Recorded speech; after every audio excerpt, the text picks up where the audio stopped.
Ma foi, qu'il est difficile de quitter les bras de Morphée.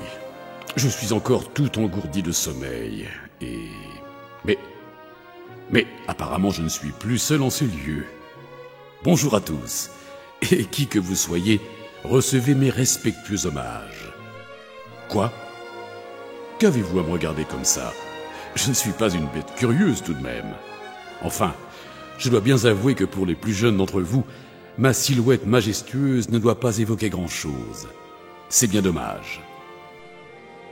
Palais de l'industrie, je fus pendant de longues décennies, et joyau architectural de la place de Hercé, d'avoir été, je me réjouis. Ma taille en imposait même à l'orgueilleux musée des Beaux-Arts tout proche. Qui plus est, même si notre vocation à tous deux était d'accueillir le public, il n'y eut jamais entre nous de vilaine jalousie. Nous sommes comme qui dirait des frères de lait. Nous avons eu pour parrain nourricier le même homme, l'architecte Léopold Ridel, et nous avons été portés sur les fonds baptismaux quasiment à la même époque. Lui en 1899 et moi en 1902. Nos inaugurations achevaient alors de compléter la grande et ambitieuse politique d'équipement public conduite par les élus de la ville tout au long du XIXe siècle. Vous rendez-vous compte que nous fûmes autant désirés que la préfecture, l'hôtel de ville, la gare ou le théâtre.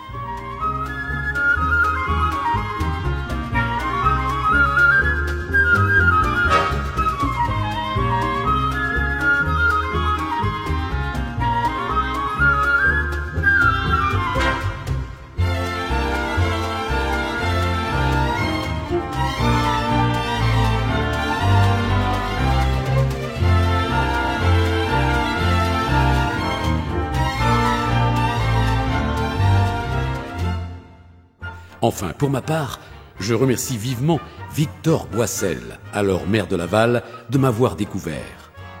Je croupissais à Paris, sur le site de l'exposition universelle de 1900, en attendant une prochaine destruction, quand il lui vint l'idée de m'acquérir afin que je sois remonté de toutes pièces dans votre belle cité. Et croyez-moi, ce ne fut pas une mince affaire. Imaginez que pour me redonner vie, il a fallu transporter et assembler 428 tonnes d'acier, 125 tonnes de bois, 18 tonnes d'ardoise et 17 tonnes de verre.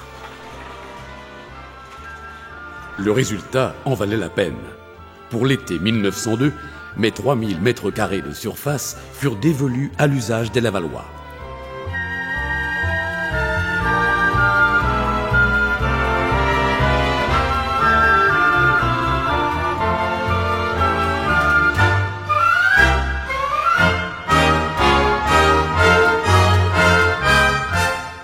Les présentations étant achevées, vos regards curieux ayant fait le tour de ma grande carcasse, parlons un peu technique.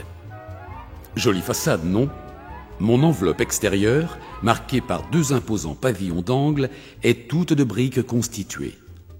Ce qui donne à ma parure une couleur des plus chatoyantes. Par ailleurs, des céramistes se sont affairés pour donner à mes murs encore un peu plus d'éclat. C'est vrai qu'à la belle époque, Laval et les villes environnantes offrent à ces artistes, parfois renommés, la possibilité d'exprimer leur talent sur des chantiers d'envergure. Prenez par exemple les Odorico, père et fils, venus tout droit de leur Frioul natal en Italie. Ils ont tellement œuvré pour l'embellissement des monuments des grandes cités de l'Ouest que leurs souvenirs vivaces persistent encore entre les sillons des tesselles qu'ils ont autrefois posés à Rennes, à la piscine Saint-Georges, à Angers, à la Maison Bleue, à Laval, aux bains-douches municipaux et dans bien d'autres lieux prestigieux. Mais là n'est pas notre sujet du jour, ni notre principale préoccupation d'ailleurs. Si vous le voulez bien, revenons-en à moi.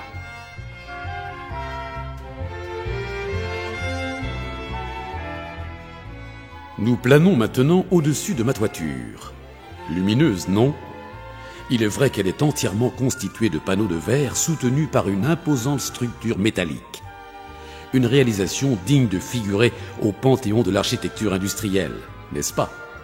D'ailleurs, je crois n'avoir rien à envier aux halles construites à Paris par Monsieur Baltard. Voyez par vous-même, la lumière se diffuse généreusement jusqu'à éclairer la plus petite parcelle de mes entrailles. De plus, au beau jour, les rayons ardents du soleil réchauffent à loisir l'intérieur de ma grande carcasse, au point d'ailleurs d'y faire souvent régner une atmosphère étouffante. Demandez donc aux athlètes qui, le 6 juillet 1902, à l'occasion de mon inauguration officielle, participèrent au gala de gymnastique organisé par l'Union sportive lavalloise. Jamais sans doute n'ont-ils versé autant de sueur.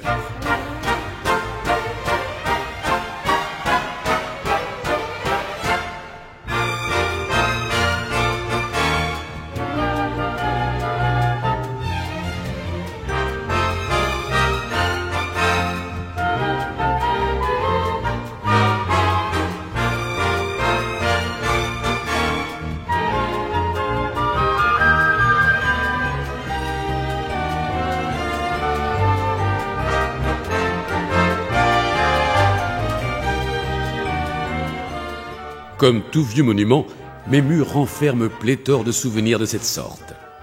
Entrez donc, franchissez sans crainte la porte principale et tendez l'oreille. Oui, c'est cela. Au milieu de ce vaste espace, il est encore possible de percevoir distinctement les sons d'événements s'y étant déroulés dans un passé plus ou moins proche. Dans les années 20, ici même, un certain Alain Gerbaud, tennisman de renom, participa à plusieurs matchs exhibition avant de gagner le large à la barre de son voilier, le Firecrest, et d'achever sa vie dans le Pacifique, en suivant la course du soleil. Ne sursautez pas comme cela.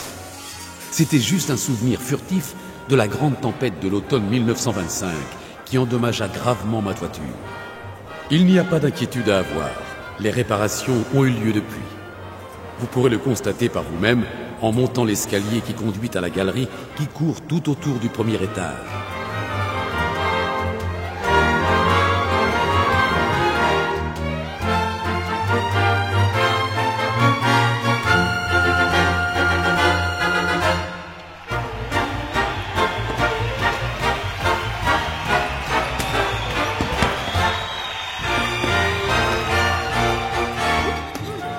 Nous avons pris maintenant un peu de hauteur.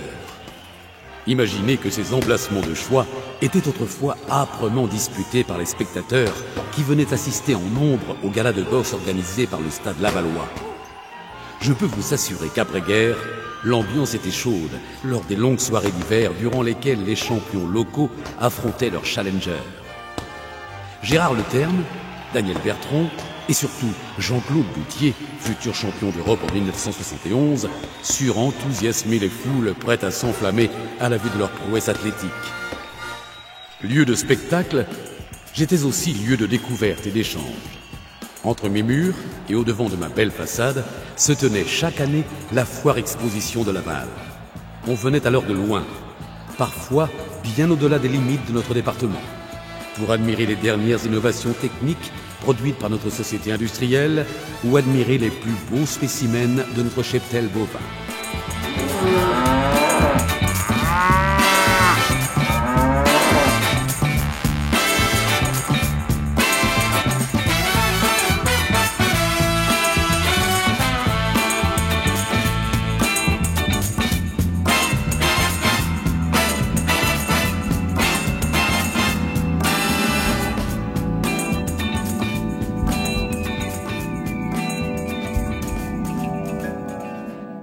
Enfin, ce temps-là est bien révolu.